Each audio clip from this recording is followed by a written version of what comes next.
आत्ता 10 मिनटं झालं आमच्या गावामध्ये फार मोठा पाऊस चांगला पडत आहे.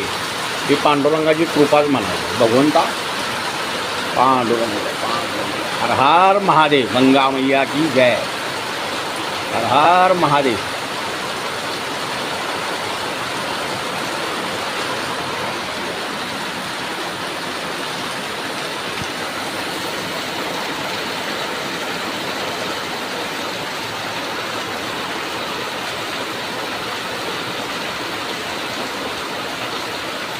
पांडुरंगाची कृपा म्हणायची, भगवंताची.